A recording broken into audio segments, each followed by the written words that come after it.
برانی بەڕێز خوشکانی بەڕێز ئەسەلام عەلەیکم وەڕەحمەت الله وبەرەکاتوه. پێش هەموو شداوەکەم خوا بۆ خاتری ئیسمی ئەعظەمی خۆی خوای گەورە ئیستیقامە و بەردەوامی بە هەموو لایەکمان ببەخشێت.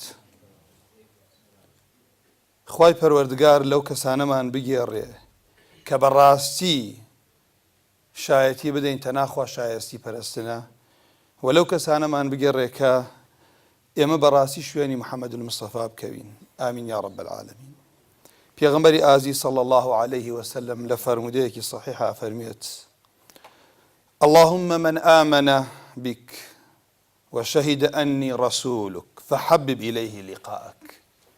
باسمان لەماوەی ئەو دەرزانەمان وتمان گەشتی یەکەین بە سەکەرات پێشەوە ئینسان وەفات کات و ڕوح تەسلیم کا بزانم حاڵی چۆنە، لە قەبرە چۆنە بێت، لە قەبر کە دەرئەچێ چۆن پێشوازی لێ ئەکرێت. پێغەمبەری خوا صلی الله عليه وسلم فەرمیان: خوای پەروەردگار هەر کەس من ئامەنە بیکە وەی کە باوەڕی بە تۆ هێناوە. باوەڕ برا بەڕێزەکانم خوشکەکانم، باوەڕی شەرعی ئەگینا خۆ شەیطان باوەڕی بەخوا هەبووە. یەهود و نەسارا باوەڕیان بە خوای پەروەردگار هەیە، بەڵام باوەڕێک کە قورئان و سونەت باسیەکە ئەو باوەڕەیە کە دڵ و زبان و کردەوە هەمووی بگرێتە خۆ. اللهم من آمن بك وشهد أني رسولك، شایەتی بدا من پێغەمبەری تۆم، فحبب إليه لقاءك. خوای پەروەردگار دیداری خۆت، فحبب إليه لقاءك. خوای پەروەردگار لە دڵی ئەو کەسە چی شیرین کە حەزکردن لە دیداری خوای گەورە. جا خوای گەورە لەوانەمان بگێڕی. وسهل عليه قضاءك، مەرگی لەسەر ئاسان بکە، ڕوح تەسلیم بوونی لەسەر ئاسان بکە. وأقلل له من الدنيا، خوایە لە دنیاش کەمی بەرێ، ئەوەنەی مەدەیتێ سەری قاڵکە خوا لەبیر بکات. تەماشا ئەم فەرموودە بکەم براکانم خوشکەکانم.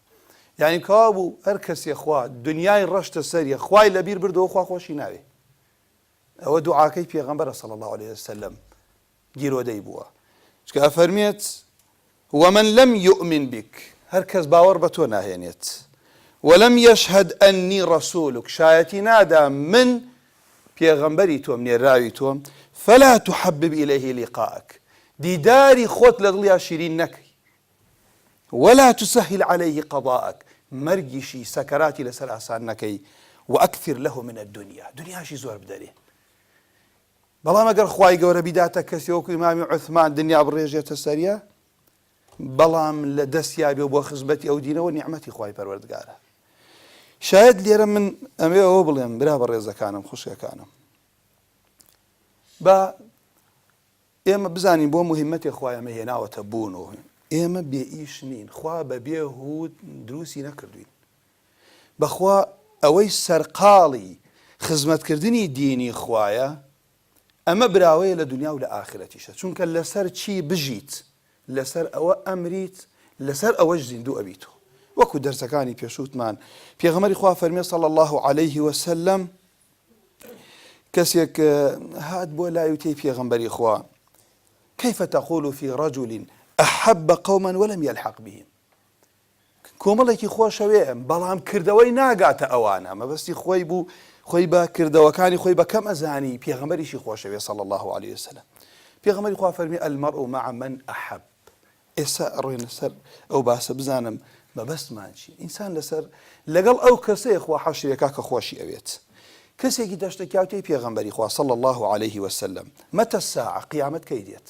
پێغەمبەری خوا صلی الله عليه وسلم فەرمی: ما أعددت لها، چیت ئامادە کردە بۆ قیامەت؟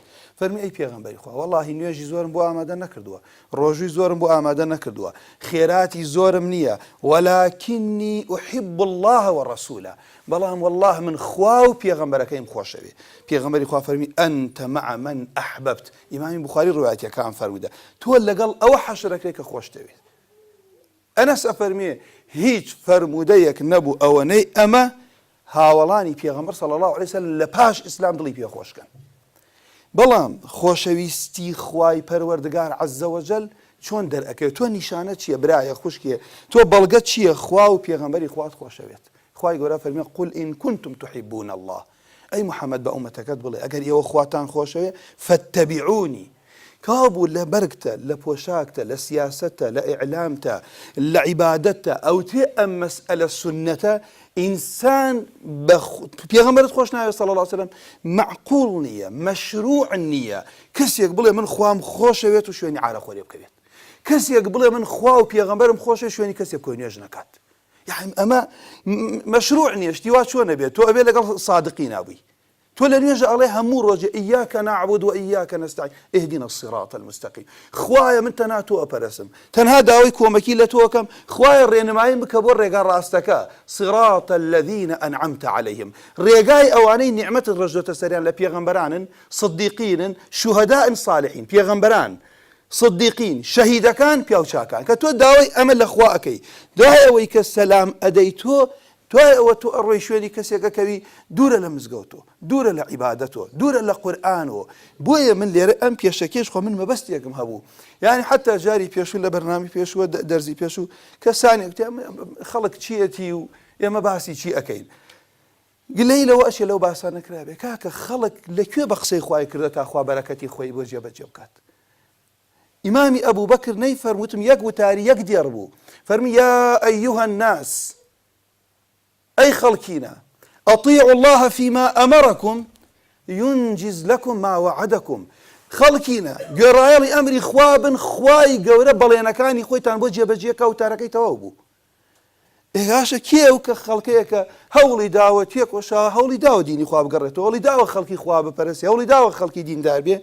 راسلن تاريخ خۆی دووبارە ئەکاتەوە ئەڵە کاتی خۆی چەند کەسێک ڕۆشن هەستیان کردوتیانە وڵاتمان کاول لەبێ گەنجەکانمان خەریکە تیا ئەچن ئەوەتانێ بە ڕۆژ سەرقاڵی کۆمەڵێ شتن و هەست دەکەین لەم لەلۆلە عارەق ئەخۆن و هەندێک جار کە ناموسی خەڵکی و کچی خەڵکی بداتە لایەنە تعلیق و گاڵتەی پێکەن با بڕێن بۆ لای ئەو دەسەڵاتدارانە بەڵکوم شتێکمان بۆ بکەن ئەڵێ ڕۆشتن بۆ وێنە لەوێ کە قسەیان لەگەڵا کردن کابرا بەڕێی خستن یەکێ لە مەجلیسەکە کەسێکی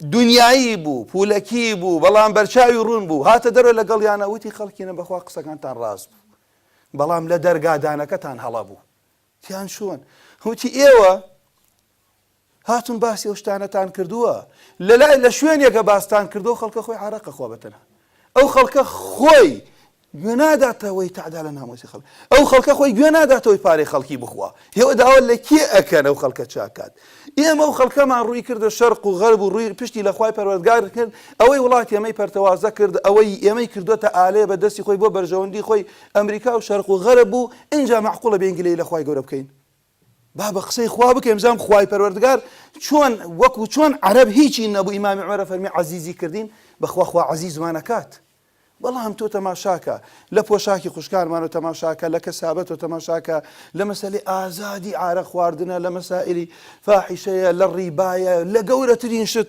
حکمی خوای پەروەردگار هەی حسابی بۆ ناکرێ بڵێ خوای ئەم قورئانەی بۆچی ناردووە ئال لێرەیە کەوا بوو ئێمە خۆمان براو خوشکەکانم ئەمەوێ ئەوە بڵێم ئومەت چۆنە حاڵی مسلمانان لە دنیا چۆنە من و تۆ لە قیامەت لەسەر خۆمان و مناڵەکانمان پرسیارمان لێکرێت من و تۆ بەشێکی لە حاڵەتی مسلمان لە قیامەت پرسیارت لێکە ئەنتەرنێتەکەت بەچی بەکارێنە سەتەلایتەکەت بەچی بەکارێنە مناڵەکانت چۆن پەروەردەکرد پۆشاکی خۆت چۆن بوو کەسابەتەکەت چۆن بوو من ئەمە بە ئەم جوابانە حازر کەم ببمە لاشەیەکی باش لە ئومەتی ئیسلامە دواتر بە دوعاش بێت بەشدارە بم بەڵام من واز لە خۆم و ماڵ و منداڵە و لە کەسابەتم بێنم بە حساب من سەرقاڵی کێشەی گەورەم نە من جارێکان با دڵم زیندوو بکەمەوە ئەو باسانەش خەڵکێکی زۆر لەو باسانە ئەکا بەڵام وەڵڵاهی تا میلەتێک ئامادە نەبێت